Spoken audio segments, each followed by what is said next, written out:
Bangkit dari kegagalan. Bersama saya Paulus Wiratno dalam acara Making Life Better. Bapak, Ibu, dan saudara-saudaraku yang dikasihi oleh Tuhan, hati saya sungguh berbahagia hari ini bisa mengunjungi Bapak Ibu dimanapun Anda berada, baik yang di kota maupun yang di desa, baik yang barangkali berada di Pulau Jawa maupun di pulau-pulau yang lain di Nusantara, dan bahkan di negara-negara tetangga seperti Malaysia, Singapura, Hong Kong, dan yang berada di Afrika maupun yang berada di Timur Tengah.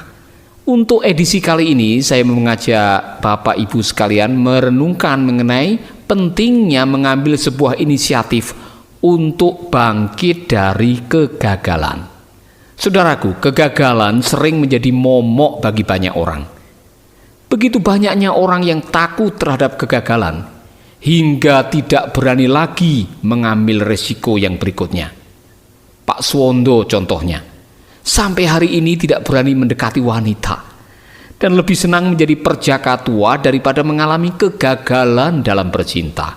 Maklum, dia sudah pernah menyatakan cintanya kepada beberapa wanita dan selalu ditolak dan berakhir dengan sebuah sakit hati dan trauma karena gagal bercinta. Pak Artius lebih baik memilih untuk menjadi seorang tukang ojek setelah melamar pekerjaan berkali-kali dan tidak ada hasilnya. Uang sudah habis dan sakit hati karena lamarannya selalu ditolak. Oleh karenanya ia lebih baik menjual sebagian sawahnya dan membeli sebuah sepeda motor untuk menjadi tukang ojek. Lain lagi dengan Pak Hardiman. Pak Hardiman sudah tidak lagi terlibat dalam pelayanan. 2 tahun lalu dia menyerah dan mundur dari penggembalaan oleh karena kesulitan demi kesulitan yang dihadapinya. Setiap kali saya bertemu dengan Bapak Pendeta Hardiman ini, dia selalu mengeluhkan pergumulan-pergumulan yang dihadapinya dalam penggembalaan. Yang lebih mengagetkan saya ialah bukan hanya dia berhenti dari pelayanan, tetapi ia juga telah berganti keyakinan. Ini sungguh-sungguh mengecewakan dan memprihatinkan. Semua contoh di atas adalah cerita tentang kegagalan dan kepahitan yang berujung pada kemunduran. Saudaraku, kita semua pernah gagal dalam hal-hal tertentu. Ada yang gagal dalam usaha, ada yang gagal dalam studi, ada yang gagal dalam bercinta, atau gagal dalam pekerjaan. Apapun juga jenis dan alasan di balik kegagalan yang kita alami, yang jelas kita semua tidak pernah memilih untuk menjadi pecundang atau untuk menjadi orang yang gagal.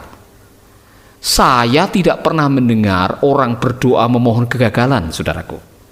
Saya juga tidak pernah mendengar ada orang tua yang ngudang anaknya atau sedang menyanjung atau menyanyikan lagu buat anaknya sambil mengharapkan anaknya menjadi seorang pecundang. Kegagalan merupakan sebuah konsekuensi yang harus dihadapi oleh setiap orang. Kalau semua orang pernah gagal, lalu mengapa tidak semua orang berhasil? Itu mungkin adalah pertanyaan yang kadang-kadang muncul dalam benak kita. Lalu apa bedanya? Perbedaannya seperti ini, saudaraku. Kegagalan bukan pilihan, sedangkan keberhasilan adalah sebuah pilihan. Orang yang berhasil, mereka telah memilih untuk berhasil. Hanya sedikit orang yang berhasil karena kebetulan. Orang yang gagal telah mengambil sikap menyerah terhadap kegagalan. Seolah-olah kegagalan itu merupakan akhir dari segalanya. Kemudian mereka membuat sebuah kesimpulan akhir yang dijadikan sebagai pedoman atau falsafah hidupnya. Ketika saya bertanya kepada Mbah Pardi, mengapa Mbah Pardi tidak berani menikah lagi dan memilih menjadi duda sampai umur 70 tahun? Jawabannya sangat sederhana. Saya tidak mau disakiti yang kedua kali, nak. Sekali saja cukup. Wanita itu bisa membawa malapetaka. Oleh karena itu lebih baik saya menduda, katanya. Mbah Pardi adalah contoh seorang yang tidak berani mencoba lagi karena takut gagal lagi. Nampaknya pernikahannya yang hanya bertahan 7 tahun telah menggoreskan lebih banyak luka daripada goresan bahagia. namun sangatlah tidak bijaksana untuk menyimpulkan bahwa semua wanita akan membawa derita. Itu tidak masuk akal. Pilihan Mbah Pardi untuk tidak menikah lagi adalah pilihan yang dilandasi oleh ketakutan. Nah, Bapak John Maxwell dalam sebuah bukunya pernah mengatakan bahwa kegagalan bisa membuat kita maju atau malah kita akan mundur. Kita memiliki pilihan untuk menyikapi setiap kegagalan yang terjadi dalam hidup ini. Bagi saudara yang takut untuk mencoba, atau saudara yang sudah pernah gagal dan takut untuk memulai lagi, Anda perlu membaca dan menyimak apa yang pernah dikatakan oleh Bapak Thomas Alva Edison. Pak Thomas pernah dikeluarkan dari sekolah ketika ia berumur 7 tahun karena dianggap bodoh oleh gurunya. Sehingga ibunya dengan terpaksa harus memberikan pengajaran atau pendidikan ekstra untuk anaknya ini. Ketika berumur 12 tahun, Thomas Alva Edison harus rela menjadi pedagang asongan, jual permen, jual rokok untuk menopang ekonomi orang tuanya yang waktu itu memang miskin. Bagi Thomas, kesulitan hidup dan keterbatasan bukan merupakan halangan untuk mencapai keberhasilan. Saudaraku, tahukah saudara, sebelum Thomas mengakhiri hidupnya pada umur yang ke-84 tahun, Thomas menjadi seorang penemu yang paling besar di dunia karena dia telah mewariskan 3.000 penemuan yang sampai hari ini masih kita nikmati. Dan bicara mengenai kegagalan, Thomas adalah orangnya karena dia telah mengalami kegagalan ribuan kali dan juga keberhasilan beribu-ribu kali. Dia juga orangnya, saudara-saudara, yang bisa memberikan nasihat kepada kita karena dia punya pengalaman bagaimana menghadapi kegagalan dan bagaimana ia bangkit dari kegagalan. Tidak heran jika Thomas menasihati kita dengan nasihat seperti ini. Kebiasaan untuk tidak bisa diam dan kebiasaan untuk tidak menerima segala sesuatu dengan pasrah adalah kebutuhan utama untuk kemajuan. Itulah yang dia pernah katakan. Saya begitu yakin bahwa Thomas Alva Edison sedang berbicara tentang betapa pentingnya untuk mengembangkan sikap tidak mudah menyerah atau never give up. Saudaraku, sikap gampang menyerah memang bisa menjadi biang keladi kegagalan. Disinilah yang namanya ketekunan menjadi unsur yang sangat penting untuk meraih sebuah keberhasilan. Seorang pernah mengatakan begini, apa saja yang dilakukan dengan tekun pasti akan mendatangkan hasil. Saya yakin kita semua bisa mengaminkan pertanyaan yang tadi. Saya pernah bertanya kepada Tuhan, apa yang membuat orang tahan menghadapi kesulitan dan tidak mudah menyerah? Dan jawabannya sudah tersedia di dalam firman Tuhan. Jawaban itu adalah pengharapan. Yang membuat Thomas Alva Edison tabah menghadapi ribuan kali kegagalan karena ia memiliki harapan yang luar biasa. Harapannya ialah untuk menemukan perkakas atau peralatan yang bisa meningkatkan kesejahteraan umat manusia. Saudara pendengar, nasihat yang kedua yang pernah diucapkan atau dituliskan oleh Thomas Alva Edison adalah kegagalan itu sering dialami oleh orang yang tidak sadar betapa dekatnya jarak antara dirinya dengan keberhasilan yang diinginkan ketika orang itu mengambil keputusan untuk berhenti mencoba. Memang apa yang dikatakan oleh Thomas Alva Edison itu sangat benar. Terlalu sering kita membuat keputusan untuk berhenti dalam sebuah perlombaan maraton, padahal garis finish sudah tinggal berapa langkah lagi.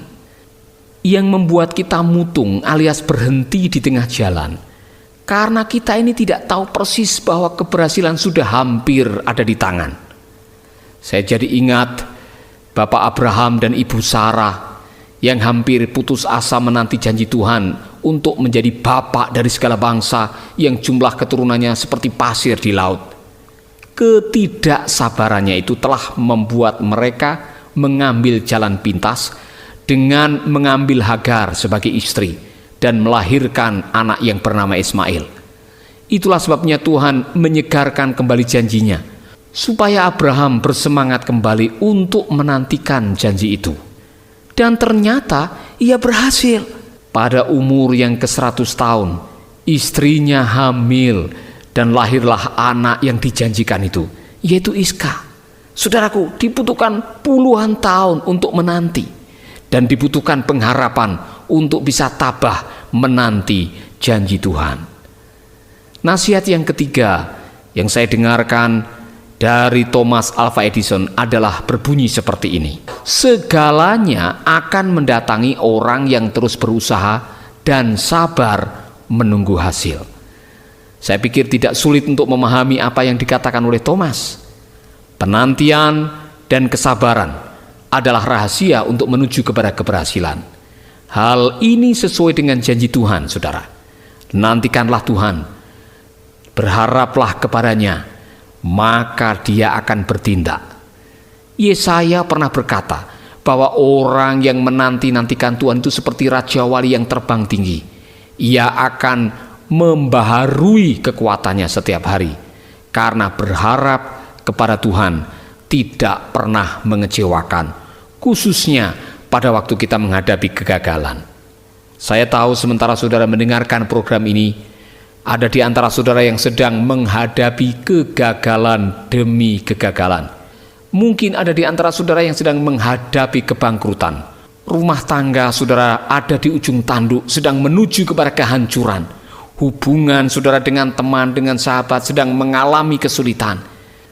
Kalau saudara adalah orangnya, pada waktu saudara mendengarkan apa yang menjadi nasihat Thomas Alva Edison, ada satu hal yang sangat penting untuk kita bisa menantikan dan berani bangkit dari kegagalan, ialah mencoba dan mencoba dan mencoba lagi, dan menantikan Tuhan serta berharap kepadanya, karena pengharapan di dalam Tuhan tidak pernah mengecewakan, saudaraku.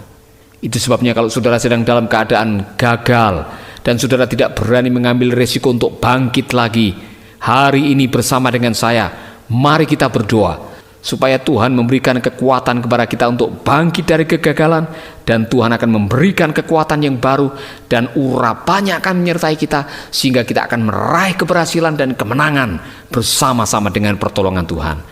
Mari kita berdoa. Bapa di surga, aku mengucap syukur hari ini karena Engkau telah memberikan kebenaran demi kebenaran. Hari ini aku berdoa buat sahabat-sahabatku yang sedang menghadapi kegagalan. Mungkin mereka sedang menghadapi jalan buntu dalam kehidupannya, rumah tangganya, ekonominya, usahanya, sekolahnya, karirnya, apapun juga yang mereka hadapi.